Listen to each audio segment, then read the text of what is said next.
अस्सलाम वालेकुम। कैसे हैं आप लोग? उम्मीद है खैरियत से होंगे, जहाँ होंगे खुश होंगे। अल्लाह ताला ऐसी खुश रखे, सेहत वाली लंबी उम्र दे, जिंदगी में कभी भी किसी का मोहताज ना करे। जितने लोग परेशान हैं अल्लाह ताला उनकी परेशानियां दूर फरमाए, जितने लोग बीमार है अल्लाह ताला उन्हें सेहत दे, और जितने लोग अब हम में नहीं रहे अल्लाह ताला उनकी बख्शिश फरमाए। मेरी दुआ है आपके लिए, मुझे और मेरी फैमिली को अपनी दुआओं में याद रखा करें। आई होप आप लोग मेरी स्टोरीज को एंजॉय करते होंगे। मुझे कैसे पता चलेगा कि आप लोगों को स्टोरीज अच्छी लगती हैं? आप कमेंट के जरिए अपनी राय का इजहार कुछ लाजमी किया करें और स्टोरी को लाइक कर दिया करें। एक सेकंड नहीं लगेगा। कोशिश क्या करें अपने फ्रेंड फैमिली सर्कल में जो ग्रुप होते हैं भाई की वीडियो का लिंक भेज दिया करें, और क्या भाई का थोड़ा दिल खुश हो जाएगा, और कुछ भी नहीं है। बढ़ते हैं आज की स्टोरी की तरफ। स्टोरी शुरू करने से पहले आयतुल कुर्सी पढ़ लें, अपने आसपास इसार बांध लें, क्योंकि सुना जब इन मखलूकात का जिक्र करते हैं तो ये बड़े इंटरेस्ट से हमारे करीब आ जाते हैं और अपनी बातें सुनने लगती हैं। आपको डर नहीं लगे? आयतुल कुर्सी पढ़ लें, चलते हैं अपनी स्टोरीज की तरफ। मेरा नाम राशिद है और मैं पिछले 10 साल से सऊदी अरब के शहर रियाद में मुकीम हूँ। मैं यहाँ प्राइवेट टैक्सी चलाता हूँ। जितना रोजगार यहाँ मिलता है इतना पाकिस्तान में कहाँ। अक्सर रात को देर तक सवारी मिल जाती है, लेकिन आज आपको बताने जा रहा हूँ वही एक रात है जिसके बाद मैंने खुद से वादा कर लिया था कि कभी रात के वक्त अकेले लंबे रास्ते पर सफर नहीं करूंगा। ये वाकया 2023 के अक्टूबर की ठंडी रात का। उस रात मेरी आखिरी सवारी थी। एक सऊदी फैमिली जिन्हें मेरे रियाद से लेकर अलखर्ज के इलाके में अलमियामा हॉस्पिटल के करीब उतारा। अलखर्ज रियाद से तकरीबन 90 किलोमीटर जनूब में है। ये शाम के तकरीबन 10:30 बजे का वक्त था। मैंने सोचा कि अब मैं वापसी के लिए निकलता हूँ क्योंकि रात ज्यादा हो रही थी। अलखर्ज से वापसी का रास्ता तारीकुल खर्ज अल सिया कहलाता। एक सीधी कुशादा मगर सुनसान हाईवे है। खासतौर पर रात के वक्त तो कई किलोमीटर तक कोई गाड़ी नहीं दिखती। तकरीबन 20-25 किलोमीटर चलने के बाद एक जगह आई जिसका नाम है सनाया जदीदा। वहां सड़क किनारे एक तन्हा आदमी खड़ा था। रात के 11 बज चुके थे और वह शख्स सफेद थोप में मलबूस था। सर पर शुमाग यानी सुर्ख सफेद चेक वाला रुमाल था और एक हाथ में छोटा सा बैग था। अब सऊदी में आमतौर पर लोग अजनबी टैक्सी में रात को नहीं बैठते, खासतौर पर अगर वो पैदल हो, लेकिन वो बंदा मेरे देखते ही हाथ दे रहा था। मैंने गाड़ी रोकी और शीशा नीचे किया। अस्सलाम वालेकुम, कहाँ जाना है भाई? उसने मुख्तसर जवाब दिया, सली, रियाद के पुराने इलाके में। मेरे इशारे से कहा कि बैठ जाए। वो पीछे बैठ गया।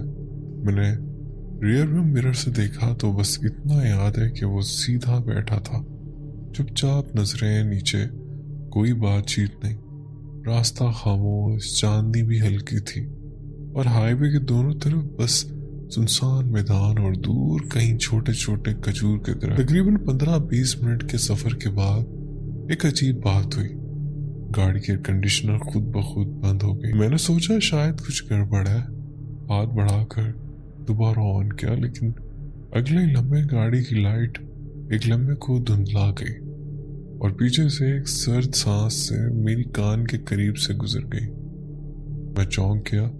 मैंने पीछे मुड़कर देखने की हिम्मत नहीं की, बस रियर व्यू मिरर से झांका और मैंने देखा वो आज भी मेरे नींदें उड़ा देता है। पीछे कोई भी नहीं था, सीट खाली, मुकम्मल खाली।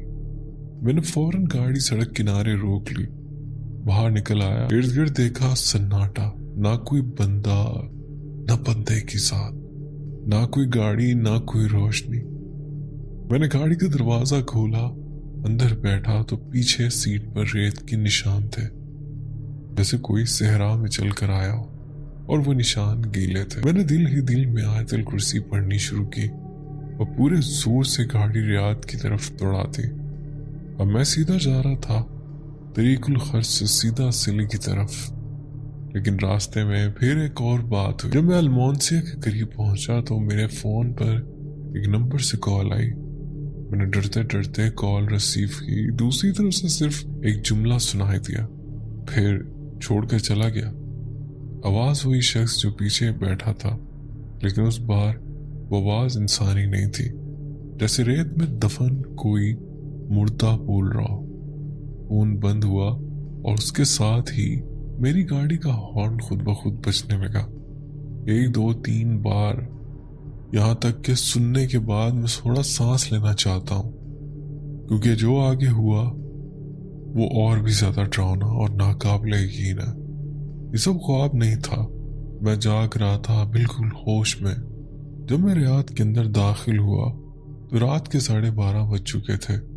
میں سیدھا اپنی رہائش شارع اسیر منتخب باسا پہنچا، جہاں پاکستانیوں کی ایک بڑی تعداد رہتی تھی۔ گاڑی پارک کی، دروازہ لاک کیا اور سیڑھیاں چڑھتے ہوئے بار بار پیچھے مڑ کر دیکھتا رہا۔ میرے دل میں عجیب سا ڈر بیٹھ چکا تھا اور جسم میں ایک بے چینی، جیسے کوئی سایہ میرے ساتھ ساتھ چل رہا ہو۔ کمرے میں پہنچ کر میں نے وضو کیا، 2 رکعت نماز پڑھی اور بستر پر لیٹ گیا۔ نیند آنکھوں سے کوسوں دور تھی، لیکن جیسے ہی آنکھیں بند ہوئی ایک عجیب ہوا۔ میں ایک سنسان صحرا میں کھڑا ہوں، ہوا میں عجیب سی سیٹی کی آواز ہے، جیسے ریت اڑ رہی ہو۔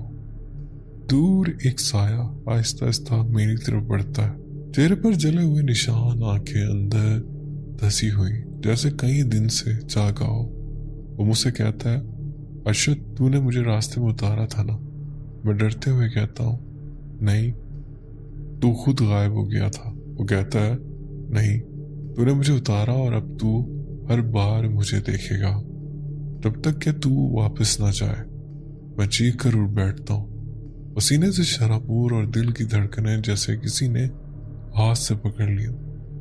اگلے دن ڈیوٹی پر نہیں گیا، سارا دن بستر پر لیٹا رہا۔ مگر رات آئی تو میں نے سوچا ایک رات کا واقعہ، دماغی تھکن ہے، ختم ہو جائے گی، لیکن ختم نہیں ہوا۔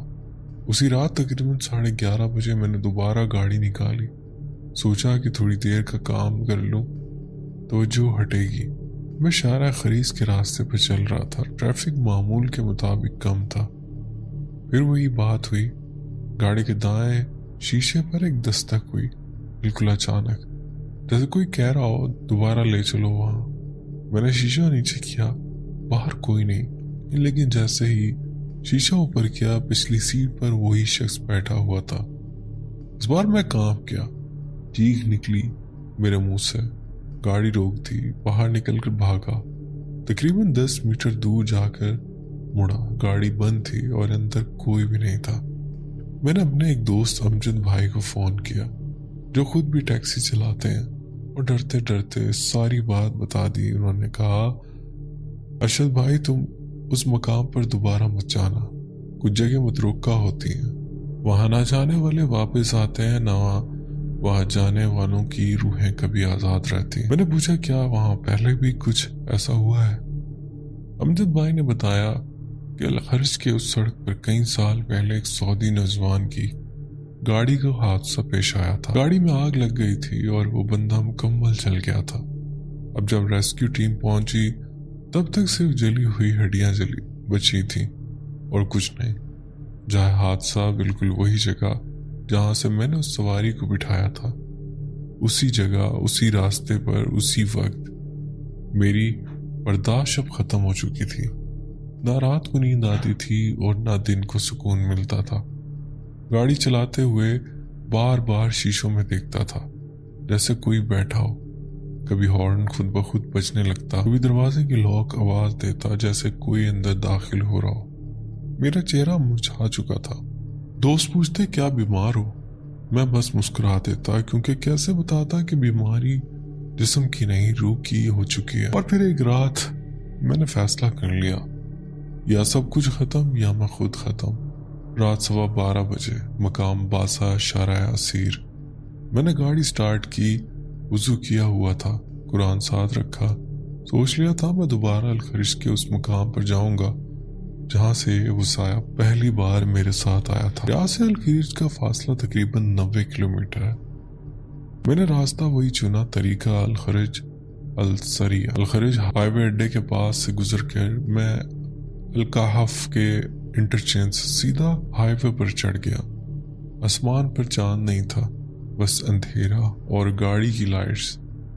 دونوں طرف سنسان میدان، کبھی کبھار کوئی بجلی کا کھمبا۔ تقریباً 65 کلومیٹر طے کیے ہوں گے کہ اچانک وہی جگہ آن پہنچی جہاں وہ پہلی بار مجھے ملا تھا، سنایا جدیدہ کے قریب۔ میں نے گاڑی روکی، انجن بند کیا، دروازہ کھولا